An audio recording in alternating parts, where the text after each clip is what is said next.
ఈటెల వెనకాల ఒక వర్గం, బీజేపీ బండి సంజయ్ వెనకాల ఇంకొక వర్గం. బండి సంజయ్ వెనకాలన మొదటి నుంచి పార్టీని నమ్ముకుని ఉన్నటువంటి వాళ్ళు, ఈటెల వెనకాల ఈటెలతో వచ్చినటువంటి బీఆర్ఎస్ బ్యాచ్, అంటే బీఆర్ఎస్ నుంచి ఈటెలతో కలిసి వచ్చినటువంటి వాళ్ళు. దాంతోపాటుగా అక్కడ ఉన్నటువంటి కొంతమంది భారతీయ జనతా పార్టీ వాళ్ళు కూడా ఈటెలు వచ్చాక కరీంనగర్లో గ్రోత్ అయ్యింది, హుజూరాబాద్ ఇవన్నీ గ్రోత్ అయినాయి అని భావించే వాళ్ళు కూడా ఈటెలకి సపోర్టింగ్గా ఉన్నారు.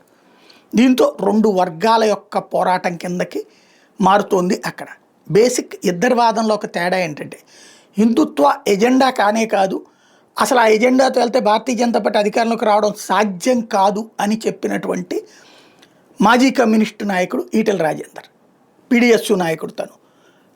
ఇక్కడ హిందుత్వ భావజాలంతో సాధ్యం కాదు అని చెప్పినటువంటి వాడు. అందువల్లనే ఆయనకి అధ్యక్ష స్థానం రాలేదన్నటువంటి చర్చ కూడా నడిచింది. 2 సార్లు అధ్యక్ష స్థానం నోటి దాకా వచ్చి ఎందుకు ఆగిపోయిందంటే, అట్లాంటి వాడికి ఇస్తే ఇంకా పార్టీ ఉంటుంది అన్నటువంటి కోణంలో ఆగింది అన్నట్టు.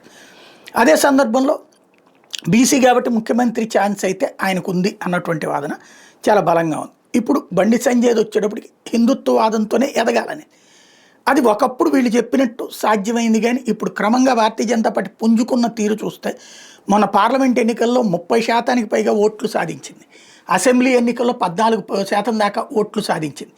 ఒకప్పుడు 1998లో బీజేపీ 18% ఓట్లు ఆంధ్రాలో సాధిస్తే 22% తెలంగాణలో సాధించింది. ఆ తర్వాత మళ్ళీ ఆ స్థాయి ఓట్లు హైదరాబాద్లో బండి సంజయ్ సాధించాడు. అట్లాగే తెలంగాణలో పార్లమెంట్ ఎన్నికల్లో మొన్న కిషన్ రెడ్డి అధ్యక్షుడిగా ఉన్నప్పుడు సాధ్యమైంది 8 పార్లమెంట్ స్థానాలు గెలవడం ద్వారా. మరి అది హిందుత్వ సిద్ధాంతంతో వెళ్ళినటువంటిదే. అక్కడ అట్లాగ వద్దు అనుకుని ఉన్నటువంటి రోజుల్లో భారతీయ జనతా పార్టీ ఎదగలేదు. కాబట్టి ఇప్పుడు ఈ ఇద్దరి వాదనలో ఎవరి వెనకాలన ఉండాలి, లేదా ఇద్దరు సమన్వయం చేసుకుంటారా? నా కొడకల్లారా లాంటి భాషని ఈటెల రాజేందర్ వాడాక వచ్చినటువంటి చర్చ ఏం జరుగుతుందో చూడాలి.